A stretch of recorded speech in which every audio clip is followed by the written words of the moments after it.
디도서를 기록한 목적 중에 하나입니다. 그레데라는 섬인데 이 섬 사람들은 좀 아마 여러 가지 환난과 어려움을 겪었었나 봐요. 정직하게 살고 바른 길로 살면 손해를 보고 살 수 없는 환경이었던 것 같습니다.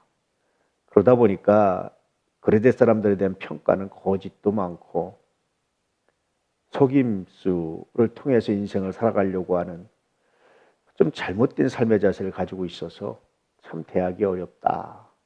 그러니까 겉다르고 속다른 사람들 뭐 이런 평가도 있고 다양한 부정적인 평가들이 있어요. 그래서 바울이 목회하는 데 참 힘들었던 것 같습니다. 그런데 하나님은 그러니 그들이라고 포기하지 않으셨어요.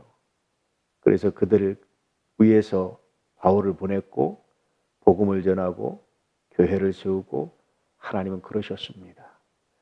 가만히 보면 하나님이 포기한 사람은 없었다라는 것이 이 성서의 관점이고 가르침이었어요. 그곳에서 복음을 전하고 이제 바울이 떠나야 되는데 다시 디도를 남겨둔 것이 이제 급하게 다른 곳에 가서 복음을 전하는데 또 급하게 또 로마로 끌려가기도 하고 등등 바울의 삶이 늘 급했죠. 그러다 보니까 뒷정리할 사람이 필요했어요. 이 디도의 굉장히 중요한 사명 중에 하나는 마무리, 뒷정리하는 거였습니다. 그 사명을 디도는 참 잘 감당했던 것 같다라는 생각이 들어요. 뒷정리 중에 하나가 뭐냐면 일꾼을 세우는 거예요. 장로들을 세우는 겁니다. 각 성에 장로들을 세워라라는 얘기는 각 성에 있는 교회들 위에 장로들을 세우는 그런 역할을 감당해요. 장로들을 세우는데 장로들의 자격을 다시 한번 열거하고 있죠. 첫 번째는 책망할 것이 없어야 한다. 특별히 살면서 흠잡힐 것이 없어야 된다라는 겁니다. 두 번째는 한 아내의 남편이어야 된다. 그래서 지금도 결혼을 안 하면 목사 안수를 준다든지 특별한 일이 아니면 그것들을 굉장히 자제하고 절제하고 우리 그리스도의 교회에도 결혼 안 하면 목사 안수를 안 줍니다. 물론 장로도 세우지 않습니다. 이런 거라든지 성실한 한 가정을 이루는 사람 이런 의미까지 포함하고 있죠. 두 번째 그 다음 조건은 방탕하다는 비난을 받거나 불순종한 일이 없는 믿는 자녀를 둔 자라야 할지라. 그러니까 본인 자신만의 삶이 아니라 자녀들을 올바로 키워낸 사람, 믿음 안에서 이런 사람이 장로가 되어야 된다. 결국 장로는 첫째는 자기 자신의 신앙을 지켜내지만 둘째는 자녀를 비롯해서 다른 사람들의 신앙을 올바로 세울 수 있는 사람이라는 의미를 담고 있어요.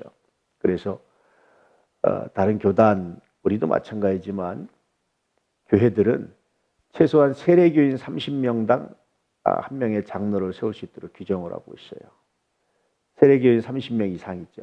그 말은 뭐냐면 최소한 장로가 되려면 자기 가정뿐이 아니라 세례교인, 일반 다른 세례 안 받은 사람까지는 더 많죠.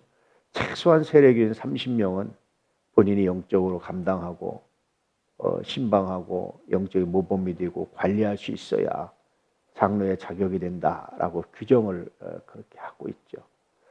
우리 그리스도에게는 꼭 그런 규정이 얽매이진 않지만 대략 그런 정도 모범을 따라가는 것이 굉장히 선하고 아름답다라고 생각을 하고 지키는 교회들도 참 많습니다.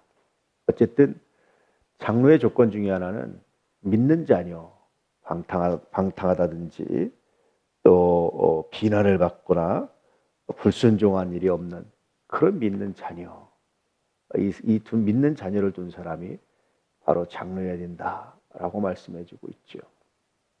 우리 교회도 이런 좋은 장로님이 세워지는 은혜가 있기를 바랍니다. 또 이런 장로님들이 있어야 비로소 교회가 든든하게 세워지고 삶의 모범이 일어나고 아름다운 역사가 일어나죠. 이 믿음의 역사로 다시 한번 하나님의 영광을 드러내는 멋진 역사가 있기를 주의 이름으로 축복합니다. 물론 이때 장로는 지금의 장로님하고 좀 달라요. 목사님까지 포함해서입니다. 이때 장로는 목사와 장로가 구별이 안 될 때입니다.